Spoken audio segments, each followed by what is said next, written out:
Hey guys, welcome to my YouTube channel. So आज मैं बात करने वाली हूँ कि किस तरीके से आप मेरी स्ट्रैटेजी को फॉलो करके इस 2026 के नीट एग्ज़ाम में आप 650 के अबव स्कोर कर सकते हैं।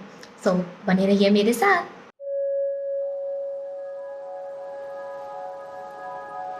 तो जैसा कि हम सब जानते हैं कि नीट का सिलेबस जो है वो काफ़ी वास्ट है, काफ़ी ज़्यादा बड़ा है। बट अगर इसको हम पार्ट्स में डिवाइड कर दें तो ये काफ़ी मैनेजेबल हो जाता है। आज मैं आपको उन्हीं पार्ट्स के बारे में बताने वाली हूँ जिसको मैं टोटल 1 साल को मंथली ब्रेक डाउन करके आपके लिए कुछ अच्छा सा स्ट्रैटेजी लेकर आई हूँ, जो कि मैंने अपनाया था।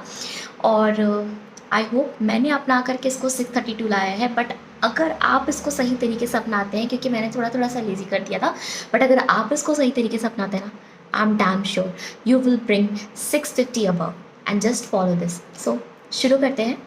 पहले हम बात करते हैं कि टोटल सब्जेक्ट्स की और उसमें किस तरीके से आपको आगे बढ़ते रहना है। तो सबसे पहले हम बात करते हैं यहाँ पे बायोलॉजी की, राइट। शायद ये चल नहीं रहा है या। तो सबसे पहले हम बात करते हैं बायोलॉजी की। तो बायोलॉजी के लिए आप जैसा कि जानते हैं एनसीईआरटी बहुत इंपॉर्टेंट है, right. NCERT is very important. 11th-12th की जो कि हमें लाइन बाय लाइन पढ़ना होता है, हर बार लाइन बाय लाइन हम इसे पढ़ते हैं।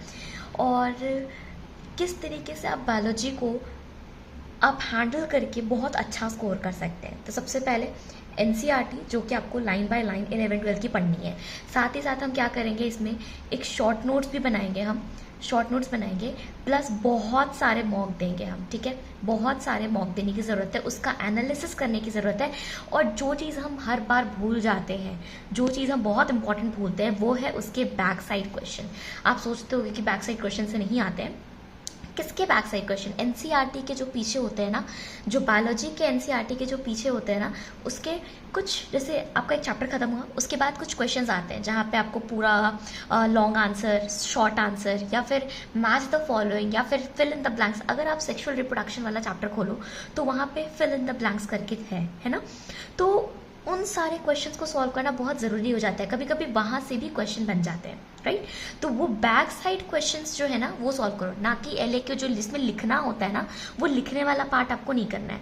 सिर्फ आपको क्या करना है, सिर्फ मैच द फॉलोइंग वाला पार्ट करना है, जो ट्रू फॉल्स वाले क्वेश्चन है वो करने हैं, और जो ब्लैंक जो फिल इन द ब्लैंक्स वाले होते हैं ना वो करने हैं, ठीक है। तो बायोलॉजी को तो आप इस तरीके से टैकल कर सकते हैं। मैं इसको अभी आगे बताऊंगी किस तरीके से आप इसको मंथली ले जा सकते हैं, ठीक है। अब बात करते हैं केमिस्ट्री। केमिस्ट्री के आते हैं 3 पार्ट्स, ऑर्गेनिक, इनऑर्गेनिक और फिजिकल, ठीक है। अब मैं बात करूँ केमिस्ट्री के ऑर्गेनिक की, ठीक है। केमिस्ट्री के ऑर्गेनिक की बात करूँ तो इसमें आप जानते हो क्या आता है, एनसीईआरटी आता है। देखो हम क्या करते हैं, हम सिर्फ नोट्स पढ़ते रह जाते हैं, ठीक है। हम सिर्फ क्या करते हैं, नोट्स पढ़ते रह जाते हैं। और नोट्स पढ़ने के कारण क्या होता है, एनसीईआरटी को इग्नोर कर देते हैं, क्योंकि ऑर्गेनिक की एनसीईआरटी बहुत इंपॉर्टेंट है। अगर आप इस साल के या फिर 2020 से लेकर के देख लो यार, 2020 से लेकर के अगर एनटीए का पैटर्न को देखोगे ना, तो हर बार एनसीईआरटी के ही क्वेश्चंस होते हैं। तो ऑर्गेनिक के लिए तो एनसीईआरटी बहुत मस्ट है। मैकेनिज्म्स, हम यहाँ बहुत सारे मैकेनिज्म्स की प्रैक्टिस करेंगे और साथ ही साथ इसके कुछ शॉर्ट नोट्स भी बनाएंगे, ठीक है। और जैसा कि आप जानते हो मॉक टेस्ट, एनालिसिस, ये सब भी आपको करना ज़रूरी हो जाता है, ठीक है। फिर बात करते हैं इनऑर्गेनिक। इनऑर्गेनिक की एनसीईआरटी को भाई इतना इग्नोर करोगे, इतना इग्नोर करोगे, बट डीएनएफ ब्लॉक जैसे चैप्टर्स को बहुत इग्नोर कर देते हो। बट वही सारे चैप्टर्स के बीच में से आते हैं और आप वो छोड़ के चले जाते हो। आपको लगता है कि सिर्फ नोट्स पढ़ने से हो जाएगा, नहीं। NCERT is very much important for inorganic also. तो एनसीईआरटी करेंगे हम, शॉर्ट नोट्स कुछ बनाएंगे, इसके साथ कुछ बहुत प्यारे प्यारे ट्रिक्स भी बनाएंगे, और मॉक टेस्ट, एनालिसिस प्लस, ठीक है। फिर बात करते हैं हम किस चीज़ की, आपके फिजिकल की, ठीक है। फिजिकल की बात करें, फिजिकल की एनसीईआरटी भी इंपॉर्टेंट है। बट एनसीईआरटी इंपॉर्टेंट तो है, बट कुछ पर्टिकुलर चैप्टर्स की, आपको हर एक चैप्टर की एनसीईआरटी नहीं पढ़नी है। और अगर हर एक चैप्टर की बात करें तो उसमें कुछ सब टॉपिक्स है, आपको वो कवर करना है। मैं आगे किसी वीडियो में आपको वो सब टॉपिक्स भी बताऊंगी, धीरे धीरे करके मेरे से जितना हो सकता है मैं वो सब कुछ बताऊंगी, ठीक है। प्लस आप क्या करोगे, शॉर्ट नोट्स बनाओगे जिसमें आपके क्या होंगे, फॉर्मूलाज, ठीक है। बहुत सारे फॉर्मूलाज, ठीक है। न्यूमेरिकल्स आपको सॉल्व करते रहना है, न्यूमेरिकल्स बहुत इंपॉर्टेंट है। उस शॉर्ट नोट्स में आप फॉर्मूला बनाओगे और कुछ ऐसा पॉइंट हुआ जो कि आपको ज़रूरी है लिखना, वो पॉइंट्स लिखोगे, ठीक है। अब आते हैं किस पे, और हाँ, मॉक टेस्ट और एनालिसिस के बिना तो सब कुछ अधूरा है, जैसा कि आप जानते ही हो। फिर बात करते हैं किस चीज़ की, फिजिक्स की। तो फिजिक्स की एनसीईआरटी हल्की हल्की टू बी ऑनेस्ट बताऊँ, हल्की हल्की भी नहीं, बट अब इम्पॉर्टेंट होते जा रही है, क्योंकि आप अगर इस पिछले साल के अगर क्वेश्चन पेपर को देखो, उसमें एनसीईआरटी के लाइंस आए हैं, तो इम्पॉर्टेंट तो है, ठीक है, इम्पॉर्टेंट तो है, बट इसमें भी क्या है, कुछ ही टॉपिक्स हैं जो आपको पढ़ के जाने हैं और कुछ ही चैप्टर्स हैं जो आपको पढ़ के जाने हैं, जो कि स्कोरिंग है, तो आपको सब कुछ नहीं पढ़ना है, ठीक है, वो भी मैं बताऊंगी, क्योंकि एक वीडियो में इतना कुछ कवर करूंगी तो बहुत लंबा वीडियो हो जाएगा और वो नहीं बना सकते, ठीक है। फिर बात करते हैं किस चीज़ की, short notes, formulas. Short notes में आपके फॉर्मूलाज रहेंगे, आपके कुछ कंसेप्ट्स रहेंगे जो आपको लिखने हैं, पूरा जो नोट्स में पढ़ा वही पूरा नहीं छापना है, कुछ ही चीज़ें लिखनी है फॉर्मूलाज, और जो इंपॉर्टेंट चीज़ें हैं वो आपको लिखनी है। न्यूमेरिकल्स जो कि फिजिक्स के लिए बहुत इंपॉर्टेंट है, एक बेस बनाने के लिए बहुत इंपॉर्टेंट है, plus mock test and analysis. ये सब मिला करके अगर आप इस स्ट्रैटेजी को फॉलो करते हो ना, और कंसिस्टेंसी जो कि बहुत इंपॉर्टेंट है, अगर आप कोई भी एग्जाम देते हो ना, उसके लिए कंसिस्टेंसी बहुत इंपॉर्टेंट है, plus hard work, consistency, hard work, and if you follow this strategy then you will reach to success, and that's the point, you have to reach to success. आपको 650 plus score करना है, that's it, right. तो मैं आपको बताती हूँ कि आगे आप किस तरीके से इसको मंथली ब्रेक डाउन करके आगे बढ़ सकते हैं। सो मंथली ब्रेकडाउन की, तो अगर आप इस चार्ट को देखो तो पहले तो मैंने ये बनाया है कि अप्रैल से लेकर के सितंबर तक आपको मैं ये मान के चल रही हूँ इसको, इस 2025 के अप्रैल से लेकर के 2026 के अप्रैल तक मैं जा रही हूँ, तो लगभग मेरे पास है 1 साल, ठीक है। अब उस 1 साल में आपको किस तरीके से चीज़ों को पढ़ना है वो मैं यहाँ पे आपको बताने वाली हूँ, ठीक है। तो सबसे पहले देखो, आपको अप्रैल से लेकर के सितंबर तक में क्या करना है। जैसा कि आप जानते हो हमारा गोल क्या है, सबसे पहले तो आपको अप्रैल से लेकर के सितंबर के बीच में अपना गोल कंप्लीट करना है, ठीक है। और आपका गोल क्या है, आपका गोल ये है कि आपको कंप्लीट करना है सिलेबस एक बार तो जरूर, ठीक है, मतलब हर एक चैप्टर को एक बार तो जरूर पढ़ लेना है आपको। आपका गोल ये होना चाहिए, अप्रैल से लेकर के सितंबर तक के बीच का ये गोल होगा। इसको कैसे आप अंजाम दोगे, तो इसके लिए मैंने प्लान भी बनाया है। प्लान ये है कि आपको मैं पूरा 24 आवर का आपका ब्रेक डाउन कर रही हूँ, और मैं ये मान के चल रही हूँ कि आप 12 बजे सो जाओगे, क्योंकि एक आइडियल बच्चा 12 बजे सो जाता है, ठीक है, क्योंकि एग्जाम आपका जो स्टार्ट होता है वो 2 बजे से स्टार्ट होता है बच्चे, और 2 बजे सोना इज नॉट गुड। अगर आप अभी से ये हैबिट बना दोगे कि आप 2 बजे सोगे, रात में पढ़ोगे, तो वो बहुत लास्ट में बिगड़ जाएगा। मैंने अपने पिछले वीडियोज में आपको इसका बताया है कि क्या होता है, ठीक है। आपका सब कुछ पूरा स्लीप शेड्यूल बिगड़ जाएगा, और वहां जाकर के आप बहुत बड़ा ब्लंडर मिस्टेक करके आ जाओगे। इसीलिए मैं ये मान के चल रही हूँ कि आप क्या करते हो, आप 12 बजे सो जाते हो, ठीक है, आप 12 बजे सो जाते हो, 12 बजे सोगे, 7 बजे आप उठ जाते हो, ठीक है, 7 बजे आप उठ जाते हो। और मैं ये मान के चलती हूँ कि 1 घंटे से लेकर के फ्रेश होने तक से, खाना पीना खा करके, आपका ब्रेकफास्ट करके आप 8 बजे से बैठ जाते हो, ठीक है। अब जो आप 8 बजे से बैठते हो ना बच्चे, वो 8 बजे से लेकर के 12 बजे तक तो आपने बायोलॉजी पढ़ा। अब वो बायोलॉजी, क्योंकि फ्रेश माइंड होता है आपका सुबह सुबह, इसलिए मैं बायोलॉजी से बात कर रही हूँ। हालांकि आप ऐसा भी कर सकते हैं, आपका जिस पे दिमाग ज़्यादा लगता है, जहाँ जो आपको पढ़ना अच्छा लगता है वहाँ से आप स्टार्ट कर सकते हैं, बट मैं एक फ्रेश माइंड से बताऊँ तो आप बायोलॉजी सुबह सुबह स्टार्ट कर सकते हो, ठीक है बच्चे। उसकी एनसीईआरटी लाइन बाय लाइन, ठीक है, लाइन बाय लाइन आपको 3 घंटे तक पढ़ना है, लाइन बाय लाइन उसको 3 घंटे तक पढ़ना है, और फिर 1 आवर आपको PYQ लगाने हैं, ठीक है, 1 आवर आपको PYQ लगाने हैं। अब जो PYQ आपने लगाया, जो PYQ उसी चैप्टर का लगाना है। अब उस चैप्टर का जो आपने PYQ लगा लिया, अब मैं आपको ना एक तरीका बताती हूँ कि आप किस तरीके से सिर्फ अपने लास्ट के लिए एनसीईआरटी ही रख सकते हो। सिर्फ आपका एक आखिरी चीज क्या होगा पढ़ने के लिए, एनसीईआरटी। आप जो PYQ होंगे ना, उसको आप एनसीईआरटी में खोज करके, आप तुरंत फ्रेश पढ़े होते हो, तुरंत उसको खोज करके मार्क कर सकते हो। ये भी मैं आपको किसी वीडियो में बताऊंगी किस तरीके से आप PYQ एनसीईआरटी को एक साथ कंबाइन करके एक सिंगल सोर्स बना सकते हो अपने लास्ट एग्जाम के लिए, जो कि बस आपको लास्ट टाइम पे बस पलट के जाना है, ठीक है। फिर PYQ करना है, और बैक साइड क्वेश्चन उस चैप्टर के अगर कुछ है तो करना है। अगर आप इस पे पूछते हो कि मैम बायोलॉजी करना है, बायोलॉजी के एग्जाम्पलर करना है कि नहीं, टू बी ऑनेस्ट एग्जाम्पलर नहीं करना है बायोलॉजी का, बिल्कुल मत करना, वेस्ट है, पूरा वेस्ट है वो, मैं बता रही हूँ, एग्जाम्पलर मत करना। फिर बात करते हैं कि आपका 12 बज गया। अब आते हैं 12 बजे से लेकर के 6 बजे तक की टाइमिंग को, ठीक है, 12 से 6। अब उसमें भी देखो कि मैं उसमें 5 घंटे ही बोल रही हूँ कि 5 घंटे ही पढ़ोगे, 1 घंटा तो आप लंच करोगे, उस लंच में आप इधर उधर कुछ कुछ करके आपका टाइम चला ही जाएगा, तो बचते आपके पास कितने हैं, 5 घंटे, ठीक है। अब इस 5 घंटे में ये 5-5 घंटे बच्चे, ये 5-5 घंटे, ठीक है। अब उसमें भी अगर आप ये 1 घंटा भी बचा लेते हो तो वो बहुत अच्छी बात है, बहुत अच्छी बात है। तो यहाँ आपका POI, फिजिकल, ऑर्गेनिक, इनऑर्गेनिक, हर दिन आपको 2-2 दिन देने हैं। 2 दिन फिजिकल, 2 दिन आपको देना है ऑर्गेनिक, 2 दिन आपको देना है इनऑर्गेनिक। इसका मैं आपको बताऊंगी कि कैसे इसको ब्रेक डाउन करना है, अभी आगे बताती हूँ वीडियो में आपको इसके टाइम को कैसे ब्रेक डाउन करना है। बट हाँ, ये जो कि बहुत इंपॉर्टेंट है, नो स्लीप एट नून। नून के टाइम बिल्कुल नहीं सोना है, दोपहर की स्लीप बहुत बेकार है बच्चे, मत सोना। वही आपका जो होता है ना, वही आपका इंपॉर्टेंट टाइम है, उस टाइम पे नहीं सोना है, क्योंकि 2 बजे से आपका एग्जाम शुरू होता है और वो पूरा बर्बाद कर देगा। फिर बात करते हैं फिजिक्स की। फिजिक्स की बात करें तो ये 6 से लेकर के 12 बजे तक का जो टाइम होता है, उसमें आप अपना बेस तैयार कर। अब उसमें भी मैं 5 घंटे ही गिन रही हूँ, क्योंकि 1 घंटा आपका डिनर, और आप जो भी इधर उधर मस्ती मजाक जो भी करना चाहते हो उसमें दे सकते हो। फिर इसमें आप क्या कर सकते हो, अपना बेस तैयार करोगे। अपना बेस एक बार आप तैयार करोगे जिसमें आपके नोट्स रहेंगे और फॉर्मूला रहेंगे, आपको ये दोनों को कवर करना है अपने बेस तैयार करने में। फिर 3 घंटे आपको, ये 2 घंटे तक आपको ये करना है, क्लियर योर कंसेप्ट, अपने कंसेप्ट को पूरे तरीके से क्लियर कर लेना है। फिर 3 घंटे आपको देने हैं न्यूमेरिकल्स के लिए, ठीक है, 3 घंटे आपको देने हैं न्यूमेरिकल्स के लिए।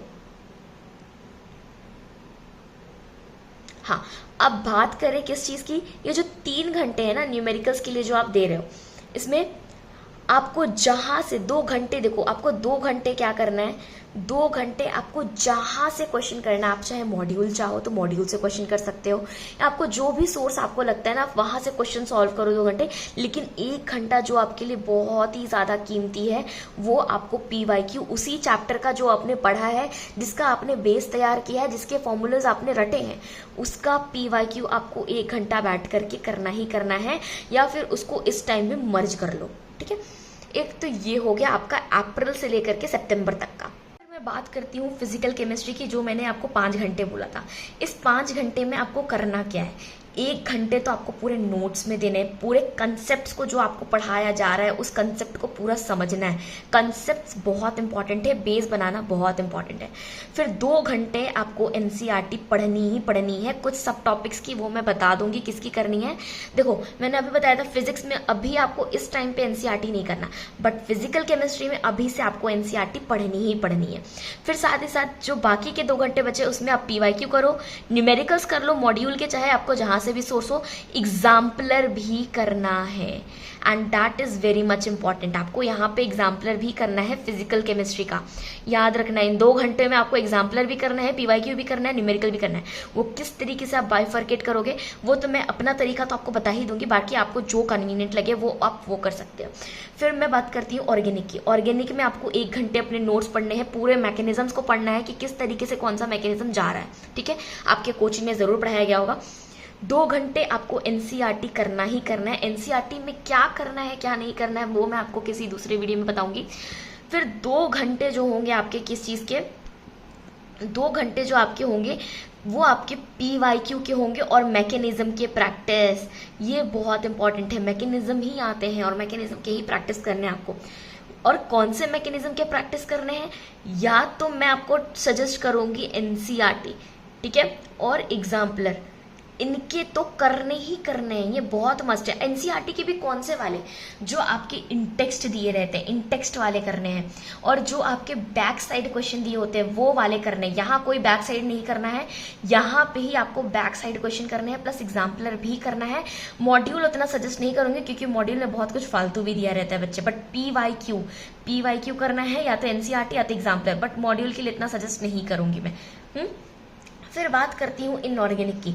इनऑर्गेनिक में मैं बात करूँ तो 1 घंटे आपको नोट्स कर लेने हैं, क्योंकि आपको बेस बनाना है बच्चे। 1 घंटे नोट्स करने हैं, 2 घंटे एनसीईआरटी करनी है, 2 घंटे सेम जैसा कि ऑर्गेनिक में बताया पीवाईक्यू करना है, एनसीईआरटी करना है, पीवाईक्यू एनसीईआरटी और एग्जाम्पलर और एनसीईआरटी जैसा मैंने बताया। एनसीईआरटी के बैक साइड क्वेश्चंस और इंटेक्स क्वेश्चन बहुत बहुत बहुत इंपॉर्टेंट है, बहुत ही ज़्यादा इंपॉर्टेंट है। और मॉड्यूल आप चाहो तो करो, वरना तो मैं तो ज़्यादा सजेस्ट नहीं करूंगी मॉड्यूल के लिए। But PYQ and NCERT and exemplar, PYQ NCERT and exemplar बहुत ही इंपॉर्टेंट है। बट हाँ, यहाँ पर मैं फिजिकल केमिस्ट्री के लिए सजेस्ट करूंगी कि आप मॉड्यूल को जरूर एक बार कर लेना, क्योंकि यहाँ पे ये कंसेप्ट बनाने के लिए बहुत इंपॉर्टेंट हो जाता है। यहाँ एनसीईआरटी के अंदर वाले इंटेक्स क्वेश्चन या फिर बैक साइड क्वेश्चन मत करना, बट मॉड्यूल के जो है ना वो मॉड्यूल वाले जरूर लगा लेना, क्योंकि वहाँ तुम्हारे कंसेप्ट बनाते हैं, वो तुम्हारे कंसेप्ट बनते हैं, वो कंसेप्ट जरूर सॉल्व कर लेना, ठीक है। अब बात करते हैं कि अब ये अप्रैल से सितंबर तक के बीच में एवरी वीक संडे आता है बच्चे, हर एक वीक में संडे आता है, तो आपको एक मॉक टेस्ट तो ज़रूर ही देना है हर संडे। अब अप्रैल से लेकर के सितंबर तक के बीच में 24 संडेज आते हैं, तो आपको उस हिसाब से 24 मॉक टेस्ट देने ही देने हैं। हर एक संडे एक एक मॉक टेस्ट देना ही है। जो सब्जेक्ट आपने पूरे हफ्ते में कवर किया है उसका मॉक टेस्ट तो आपको हर एक हफ्ते देना ही देना है, ठीक है। एक बात तो ये हो गई। अब मैं बात करती हूँ अक्टूबर से लेके दिसंबर तक की, मतलब कि 3 महीने बच्चे। 3 महीने में 12 संडे आते हैं, और ये 12 संडे हर एक संडे आपको क्या करना है, 11-12 के total chapter all subject 4 parts में बांटने हैं। इसको मैं थोड़ा समझाती हूँ। बट अब आपका गोल देखो, इस अक्टूबर से लेकर के दिसंबर के बीच में आपको गोल क्या है। आपका गोल ये है कि आपको रिवीजन करना स्टार्ट कर देना है, और साथ ही साथ अपने वीक टॉपिक्स को आपको स्ट्रेंथन करना है। अब मैं यहाँ पर बताती हूँ आपको प्लान बच्चे कि आप कैसे करोगे इस चीज़ को। तो बायोलॉजी के लिए अगर आप देखो तो आपके लिए सिर्फ और सिर्फ मात्र क्या बचता है, एनसीईआरटी, जिसकी रिविजन आपको बार बार करनी है, मॉक टेस्ट देना है, और बैक साइड क्वेश्चंस को बस देखना है, क्योंकि आप कर तो पहले ही चुके हो, बस उसको एक बार नजर में डाल लेना है, ठीक है। फिर बात करते हैं फिजिक्स के लिए। फिजिक्स के लिए अभी आपको वीक टॉपिक पे बहुत ज्यादा इंपॉर्टेंस देना है, और अब आपको एनसीईआरटी करनी है कुछ टॉपिक्स की या फिर कुछ चैप्टर्स की करनी है, और साथ ही साथ आपको न्यूमेरिकल्स और वीक टॉपिक्स पे बहुत ज्यादा काम करना है, मॉक टेस्ट देने हैं, पीवाईक्यू करना है, फॉर्मूला का रिविजन करना है, और प्लस एग्जाम्पलर। मैंने देखो अभी पहले सिर्फ फिजिकल केमिस्ट्री में बताया था, बट यहाँ पर भी आपको एग्जाम्पलर करना है, और एग्जाम्पलर में भी क्या करना है, सिर्फ और सिर्फ वेरी शॉर्ट आंसर या फिर शॉर्ट आंसर करना है, उसके अलावा कुछ नहीं करना है, ठीक है। और पीवाईक्यू, जो कि मैं हर बार बोलती हूँ, जो कि इंपॉर्टेंट है, वो जरूर करना है। फिर बात करते हैं केमिस्ट्री के लिए। तो केमिस्ट्री के लिए फिजिकल, इनऑर्गेनिक, ऑर्गेनिक। फिजिकल में वीक टॉपिक्स को करना है, एनसीईआरटी बहुत इंपॉर्टेंट है। यहाँ मैंने एनसीईआरटी को हाईलाइट नहीं किया है, बट यहाँ मैंने एनसीईआरटी को हाईलाइट किया है, क्योंकि ये आपके लिए इंपॉर्टेंट हो जाता है और वीक टॉपिक इंपॉर्टेंट हो जाता है। न्यूमेरिकल्स आपके लिए सिर्फ यहाँ इंपॉर्टेंट है, यहाँ पे उतना न्यूमेरिकल्स इंपॉर्टेंट नहीं है, बट आपको करते रहना है कि आपका एक फ्लो बना रहे। प्लस मॉक टेस्ट दे रहे हैं, पीवाईक्यू, जो कि हर बार मैं बोल रही हूँ बहुत इंपॉर्टेंट है, और एग्जाम्पलर भी आपके लिए बहुत इंपॉर्टेंट है। आपने कुछ टिक मार्क किए होंगे कि ये वाला मुझे दोबारा देखना है। जो आपको आते हैं वो तो आपको आते ही हैं, जो नहीं आते हैं उसको आपने टिक कर लेना है, और उसको बार बार आपको देखना है कि इसमें आप कहाँ भूल रहे थे। फिर फॉर्मूला का रिविजन भी करते रहना है। इनऑर्गेनिक की बात करें, एनसीईआरटी सिर्फ line by line mock test देने हैं, एनसीईआरटी के क्वेश्चंस को वापस से देखना है, और प्लस एग्जाम्पलर भी करना है, और सेम इसका इनऑर्गेनिक की तरह करना है बच्चे। इसमें सिर्फ आपको मैकेनिज्म्स करने हैं। मैकेनिज्म्स एनसीईआरटी के जितने दिए हैं उसको जितनी बार भी दोहरा लोगे ना, उतना आपके लिए फ्रूटफुल होगा, ठीक है। तो उतनी बार एनसीईआरटी को उसको कर लेना है। ऑर्गेनिक के सेम इनऑर्गेनिक की तरह करना है, बट मैकेनिज्म जो एनसीईआरटी में दिए ना वो ज्यादा करना है। बस यहाँ से आप ध्यान दोगे तो मैंने यहाँ इन दोनों में ही आपको नोट्स नहीं करने हैं, बट यहाँ पर आप चाहो तो नोट्स की हेल्प ले सकते हो, क्योंकि फिजिक्स और फिजिकल केमिस्ट्री में थोड़ी इंपॉर्टेंट हो जाती है। बट बायोलॉजी, इनऑर्गेनिक, ऑर्गेनिक में अब आपको नोट्स की जरूरत नहीं पड़नी चाहिए, क्योंकि ये आ गया है अक्टूबर दिसंबर का महीना।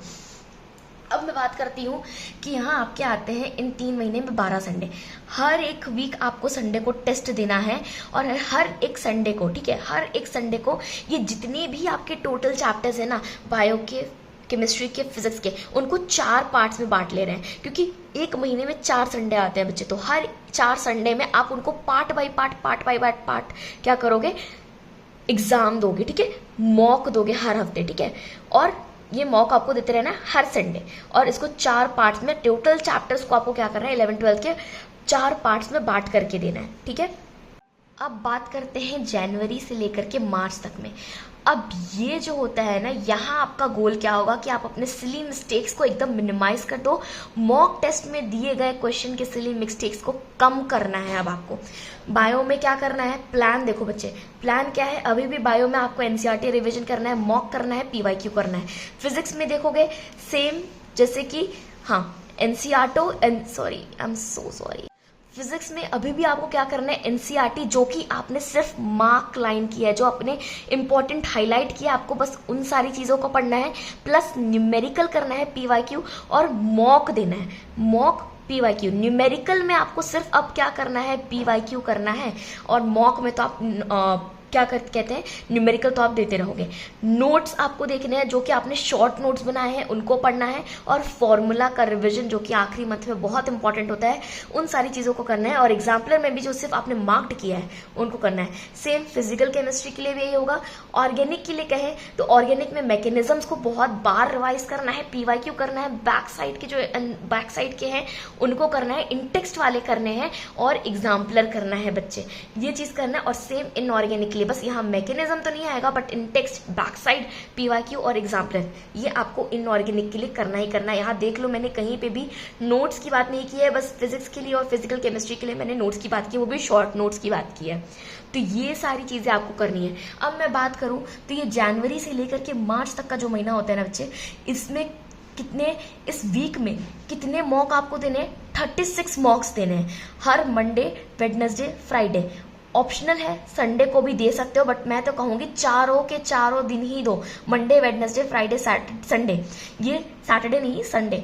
तो ये 4 आपको देते रहने हैं, और इस हिसाब से आप 36 मॉक कर जाओगे, है ना। 36 मॉक आप पूरे जनवरी से लेकर के मार्च तक में कर जाओगे। अब बात करते हैं अप्रैल मंथ की, जो कि आखिरी महीना है, और यही महीना बहुत ही क्रूशियल होता है, जहाँ पे 30 डेज आते हो, और 30 डेज की 30 मॉक करने होंगे, और प्लस एनालिसिस करना होगा आपको। बायो में अभी भी एनसीईआरटी रिवीजन रखना है, फिजिक्स में एनसीईआरटी के जो मार्क्ड पॉइंट्स है वो देखने हैं, पीवाईक्यू मोस्ट इंपॉर्टेंट, ज़्यादा से ज़्यादा पीवाईक्यू को आपको बार बार रिपीट करना है, एग्जाम्पलर करना है, और एग्जाम्पलर के भी वेरी शॉर्ट और शॉर्ट आंसर वाले, और नोट्स के शॉर्ट नोट्स वाला पार्ट करना है, और फॉर्मूला रिवीजन और मॉक टेस्ट तो भर भर के देना है। फिजिकल के लिए सेम फिजिक्स की तरह इंपॉर्टेंट यहाँ क्या है, इंपॉर्टेंट है आपका एनसीईआरटी और फॉर्मूला रिवीजन, यही दोनों ही इंपॉर्टेंट है। इसके लिए यहाँ पे इतना न्यूमेरिकल्स तो नहीं बोलूँगी, क्योंकि न्यूमेरिकल आपका मॉक देने से ही काफ़ी हो जाता है, बट यहाँ पे आपको पीवाईक्यू के ही सिर्फ न्यूमेरिकल्स करने हैं, और मॉक के न्यूमेरिकल्स करने हैं, और यही सेम यहाँ पे भी पीवाईक्यू वाले ही करने हैं, सेम दोनों के लिए सेम ही है लगभग। ऑर्गेनिक की बात करें, NCERT, PYQ plus exemplar, same as inorganic, same inorganic में भी। और जो आपका 3 मई, मैं ऐसा मान के चल रही हूँ कि 3 मई को जो होगा वो आपका 2026 का नीट एग्जाम होगा, तो मैं इसको मान करके चल रही हूँ। सिर्फ आपके पास बचेंगे 1 और 2 तारीख। मैं तो कहूँगी कि इन 2 दिनों में भी 2 मॉक कम से कम देना ही ज़रूर, और साथ ही साथ अपने से बेस्ट देना बच्चे, और 2 दिनों में बहुत रिलैक्स रहना, क्योंकि तुमने 30, 36, 24 बहुत सारे मॉक दे दिए हैं, अब तुम उस चीज़ से हैबिचुअल हो जाओगे, है ना, तो तुम काफ़ी ज़्यादा अच्छे तरीके से चीज़ों को हैंडल कर सकते हो। तो ये थी मेरी मंथ वाइज स्ट्रैटेजी। तो इन सारी चीज़ों से आपने क्या सीखा, इसमें बस 4 चीज़ें बहुत इंपॉर्टेंट है। डेली रिविजन करना बहुत इंपॉर्टेंट है, एनसीईआरटी को फॉलो करना बहुत ही ज़्यादा इंपॉर्टेंट है, डिसिप्लिन यानी कि डिसिप्लिन रखना और पेशेंस रखना बहुत ज़्यादा इंपॉर्टेंट है बच्चे, और मोटिवेशन के लिए मैं यहाँ पर हूँ ही। और चौथा चीज़ ये मॉक टेस्ट और उसका एनालिसिस करना हद से ज़्यादा इंपॉर्टेंट है, ठीक है। ये 4 चीज़ अगर फॉलो करते हो और इस स्ट्रैटेजी के हिसाब से जाते हो ना, तो आई एम डैम श्योर कि 650 प्लस तो तुम ला ही दोगे 2026 में, राइट। सो वीडियो को ख़त्म करते हैं हम। अगर कोई डाउट आता है तो कमेंट करो, और अगर आपको मेरा ये स्ट्रैटेजी प्लान, ये जो मंथ वाइज ब्रेकडाउन प्लान है, अगर आपको वो पसंद आया हो तो लाइक करो, शेयर करो इस प्लान को, और हाँ, सब्सक्राइब करना मत भूलना। सी यू गाइस।